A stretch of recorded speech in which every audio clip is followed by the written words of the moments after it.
نحمدہ ونصلی علی رسولہ الکریم۔ خواتین و حضرات، آپ دیکھ رہے ہیں ترجمان الکتاب۔ یہ سلسلہ ہے حکایات صحابہ فضائل اعمال سے منتخب واقعات کا، جنہیں ہم آپ تک ایمان افروز انداز میں پہنچا رہے ہیں۔ کبھی سوچا ہے کہ ایمان کی حفاظت کے لیے گھر بار اور وطن چھوڑ دینا پڑے تو کیا ہوتا ہے؟ آج کی قسط میں ہم سنیں گے وہ عظیم قربانی جب صحابہ کرام رضوان اللہ علیہم اجمعین نے حبشہ کی طرف ہجرت کی اور اپنی جان و ایمان کو بچایا، اور پھر وہ وقت آیا جب رسول اللہ صلی اللہ علیہ وسلم اور اہل ایمان کو مکہ کے ایک وادی میں قید کر دیا گیا۔ یہ ہے شعب ابی طالب کی آزمائش، جہاں بھوک پیاس اور مشکلات کے باوجود ایمان کی شمع بجھ نہ سکی۔ مسلمانوں کی حبشہ کی ہجرت اور شعب ابی طالب میں قید ہونا۔ مسلمانوں کو اور ان کے سردار فخر دو عالم صلی اللہ علیہ وسلم کو جب کفار سے تکالیف پہنچتی ہی رہی اور آئے دن ان میں بجائے کمی کے اضافہ ہی ہوتا رہا، تو حضور صلی اللہ علیہ وسلم نے صحابہ رضی اللہ عنہم کو اس کی اجازت فرما دی کہ وہ یہاں سے کسی دوسرے جگہ چلے جائے، تو بہت سے حضرات نے حبشہ کی ہجرت فرمائی۔ حبشہ کے بادشاہ اگرچہ نصرانی تھے اور اس وقت تک مسلمان نہ ہوئے تھے، مگر ان کے رحم دل اور منصف مزاج ہونے کی شہرت تھی۔ چنانچہ نبوت کے 5ویں برس رجب کے مہینے میں پہلی جماعت کی 11 یا 12 مرد اور 4 یا 5 عورتوں نے حبشہ کی طرف ہجرت کی۔ مکہ والوں نے ان کا پیچھا بھی کیا کہ یہ نہ جا سکے، مگر یہ لوگ ہاتھ نہ آئے۔ وہاں پہنچ کر ان کو یہ خبر ملی کہ مکہ والے سب مسلمان ہو گئے اور اسلام کو غلبہ ہو گیا۔ اس خبر سے یہ حضرات بہت خوش ہوئے اور اپنی وطن واپس آ گئے، لیکن مکہ مکرمہ کے قریب پہنچ کر معلوم ہوا کہ یہ خبر غلط تھی اور مکہ والے اسی طرح بلکہ اس سے بھی زیادہ دشمنی اور تکلیفیں پہنچانے میں مصروف ہے، تو بڑی دقت ہوئی۔ ان میں سے بعض حضرات وہیں سے واپس ہو گئے اور بعض کسی کی پناہ لے کر مکہ مکرمہ میں داخل ہوئے۔ یہ حبشہ کی پہلی ہجرت کہلاتی ہے۔ اس کے بعد ایک بڑی جماعت نے، جو 83 مرد اور 18 عورتیں بتلائی جاتی ہے، متفرق طور پر ہجرت کی، اور یہ حبشہ کی دوسری ہجرت کہلاتی ہے۔ بعض صحابہ رضی اللہ عنہم نے دونوں ہجرتیں کی اور بعض نے ایک۔ کفار نے جب یہ دیکھا کہ یہ لوگ حبشہ میں چین کی زندگی بسر کرنے لگے تو ان کو اور بھی غصہ آیا اور بہت سے تحفے تحائف لے کر نجاشی شاہ حبشہ کے پاس ایک وفد بھیجا، جو بادشاہ کے لیے بھی بہت سے تحفے لے کر گیا اور اس کے خواص اور پادریوں کے لیے بھی بہت سے ہدیے لے کر گیا۔ جا کر اول حکام اور پادریوں سے ملا اور ہدیے دیے کہ ان سے بادشاہ کے ہاں اپنی سفارش کا وعدہ لیا، اور پھر بادشاہ کی خدمت میں یہ وفد حاضر ہوا۔ اول بادشاہ کو سجدہ کیا اور پھر تحفے پیش کر کے اپنی درخواست پیش کی، اور رشوت خور حکام نے تائید کی۔ انہوں نے کہا کہ اے بادشاہ، ہماری قوم کے چند بے وقوف لڑکے اپنے قدیمی دین کو چھوڑ کر ایک نئے دین میں داخل ہو گئے، جس کو نہ ہم جانتے ہیں نہ آپ جانتے ہیں، اور آپ کے ملک میں آ کر رہنے لگے۔ ہم کو شرفائے مکہ نے اور ان لوگوں کے باپ چچا اور رشتہ داروں نے بھیجا ہے کہ ان کو واپس لائے، آپ ان کو ہمارے سپرد کر دے۔ بادشاہ نے کہا کہ جن لوگوں نے میری پناہ پکڑی ہے، بغیر تحقیق ان کو حوالہ نہیں کر سکتا۔ اول ان سے بلا کر تحقیق کر لوں، اگر صحیح ہوا تو حوالہ کر دوں گا۔ چنانچہ مسلمانوں کو بلایا۔ مسلمان اول تو بہت پریشان ہوئے کہ کیا کرے، مگر اللہ کے فضل نے مدد کی اور ہمت سے یہ طے کیا کہ چلنا چاہیے اور صاف بات کہنا چاہیے۔ بادشاہ کے ہاں پہنچ کر سلام کیا۔ کسی نے اعتراض کیا کہ تم نے بادشاہ کو آداب شاہی کے موافق سجدہ نہیں کیا۔ ان لوگوں نے کہا، ہم کو ہمارے نبی نے اللہ کے سوا کسی کو سجدہ کرنے کی اجازت نہیں دی۔ اس کے بعد بادشاہ نے ان سے حالات دریافت کیے۔ حضرت جعفر رضی اللہ عنہ آگے بڑھے اور فرمایا کہ ہم لوگ جہالت میں پڑے ہوئے تھے، نہ اللہ کو جانتے تھے نہ اس کے رسولوں سے واقف تھے، پتھروں کو پوجتے تھے، مردار کھاتے تھے، برے کام کرتے تھے، رشتے ناتوں کو توڑتے تھے، ہم میں کا قوی ضعیف کو ہلاک کر دیتا تھا۔ ہم اسی حال میں تھے کہ اللہ نے اپنا ایک رسول بھیجا، جس کے نسب کو، اس کی سچائی کو، اس کی امانت داری کو، پرہیزگاری کو ہم خوب جانتے ہیں۔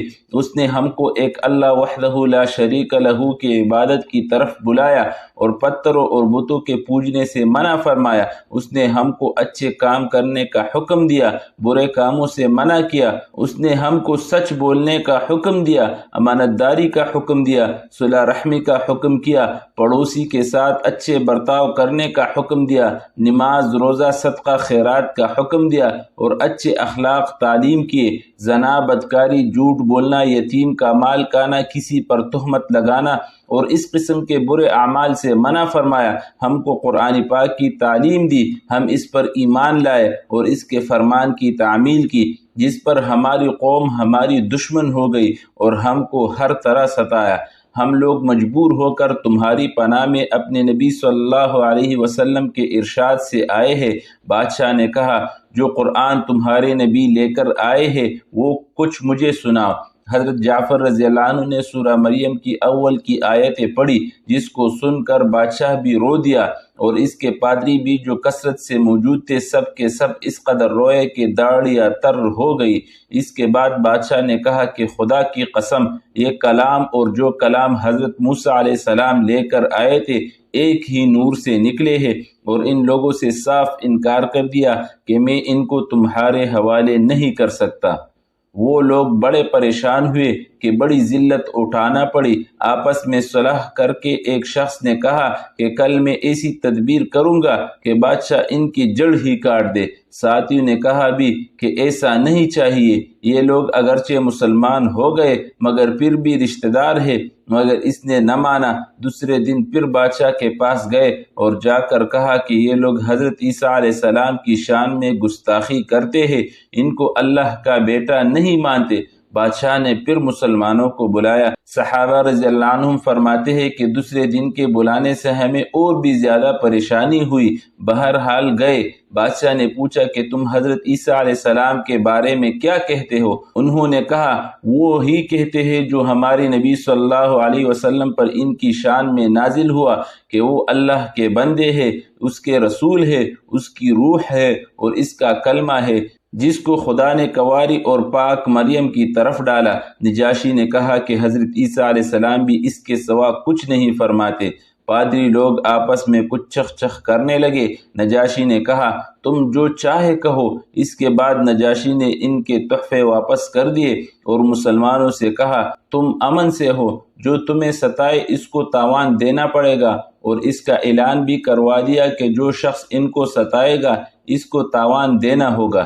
اس کی وجہ سے وہاں کے مسلمانوں کا اکرام اور بھی زیادہ ہونے لگا اور اس وفد کو ذلت سے واپس آنا پڑا۔ تو پھر کفار مکہ کا جتنا بھی غصہ جوش کرتا ظاہر ہے، اس کے ساتھ ہی حضرت عمر رضی اللہ عنہ کے اسلام لانے نے ان کو اور بھی جلا رکھا تھا، اور ہر وقت اس فکر میں رہتے تھے کہ لوگوں کا ان سے ملنا جلنا بند ہو جائے اور اسلام کا چراغ کسی طرح بجھے۔ اس لیے سرداران مکہ کی ایک بڑی جماعت نے آپس میں مشورہ کیا کہ اب کلم کلا محمد صلی اللہ علیہ وسلم کو قتل کر دیا جائے۔ لیکن قتل کر دینا بھی آسان کام نہ تھا، اس لیے کہ بنو ہاشم بھی بڑے جتے اور اونچے طبقہ کے لوگ شمار ہوتے تھے۔ وہ اگرچہ اکثر مسلمان نہیں ہوئے تھے، لیکن جو مسلمان نہیں تھے وہ بھی حضور صلی اللہ علیہ وسلم کے قتل ہو جانے پر آمادہ نہیں تھے۔ اس لیے ان سب کفار نے مل کر ایک معاہدہ کیا کہ سارے بنو ہاشم اور بنو مطلب کا بائیکاٹ کیا جاوے، نہ ان کو کوئی شخص اپنے پاس بیٹھنے دے، نہ ان سے کوئی خرید و فروخت کرے، نہ بات چیت کرے، نہ ان کے گھر جائے، نہ ان کو اپنے گھر میں آنے دے، اور اس وقت تک صلح نہ کی جائے جب تک کہ وہ حضور صلی اللہ علیہ وسلم کو قتل کے لیے حوالہ نہ کر دے۔ یہ معاہدہ زبانی ہی گفتگو پر ختم نہیں ہوا، بلکہ یکم محرم سن 790 کو ایک معاہدہ تحریری لکھ کر بیت اللہ میں لٹکایا گیا، تاکہ ہر شخص اس کا احترام کرے اور اس کو پورا کرنے کی کوشش کرے۔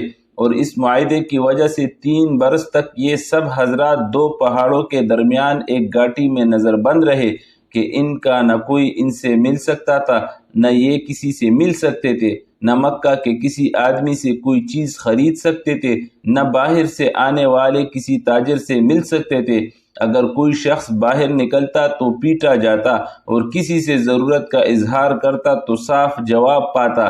معمولی سا سامان غلہ وغیرہ جو ان لوگوں کے پاس تھا وہ کہاں تک کام دیتا۔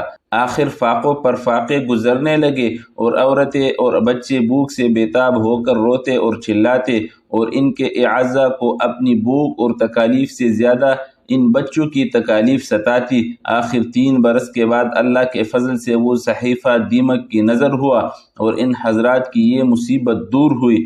3 برس کا زمانہ ایسا سخت بائیکاٹ اور نظر بندی میں گزرا، اور ایسی حالت میں ان حضرات پر کیا کیا مشقتیں گزری ہوگی وہ ظاہر ہے، لیکن اس کے باوجود صحابہ کرام رضوان اللہ علیہم اجمعین نہایت ثابت قدمی کے ساتھ اپنے دین پر جمے رہے، بلکہ اس کی اشاعت فرماتے رہے۔ فائدہ: یہ تکالیف اور مشقتیں ان لوگوں نے اٹھائی ہے جن کے آج ہم نام لیوا کہلاتے ہیں، اور اپنے کو ان کا متبع بتلاتے ہیں، اور سمجھتے ہیں ہم لوگ ترقی کے باب میں صحابہ کرام رضوان اللہ علیہم اجمعین جیسی ترقیوں کے خواب دیکھتے ہیں۔ لیکن کسی وقت ذرا غور کر کے یہ بھی سوچنا چاہیے کہ ان حضرات نے قربانیاں کتنی فرمائی، اور ہم نے دین کی خاطر، اسلام کی خاطر، مذہب کی خاطر کیا کیا۔ کامیابی ہمیشہ کوشش اور سعی کے مناسب ہوتی ہے۔ ہم لوگ چاہتے ہیں کہ عیش و آرام، بددینی اور دنیا طلبی میں کافروں کے دوش بدوش چلے اور اسلامی ترقی ہمارے ساتھ ہو۔ یہ کیسے ہو سکتا ہے؟ ترسم نہ رسی بکعبہ اے اعرابی، کئی راہ کی تمہیں روی بترکستان است۔ ترجمہ: مجھے خوف ہے او بدوی کہ تو کعبہ کو نہیں پہنچ سکتا، اس لیے کہ یہ راستہ کعبہ کی دوسری جانب ترکستان کی طرف جاتا ہے۔ دوستو، یہ واقعات حکایات صحابہ فضائل اعمال سے لیے گئے ہیں۔ یہ ہمیں صبر، استقامت اور اللہ پر بھروسے کا درس دیتے ہیں۔ اگر یہ ویڈیو آپ کو پسند آئی ہو تو لائک، شیئر اور سبسکرائب کریں ترجمان الکتاب کو، تاکہ ایمان افروز کہانیاں آپ تک پہنچتی رہے۔ اللہ ہمیں بھی ایمان پر ثابت قدمی عطا فرمائے، آمین۔ والسلام علیکم ورحمۃ اللہ وبرکاتہ۔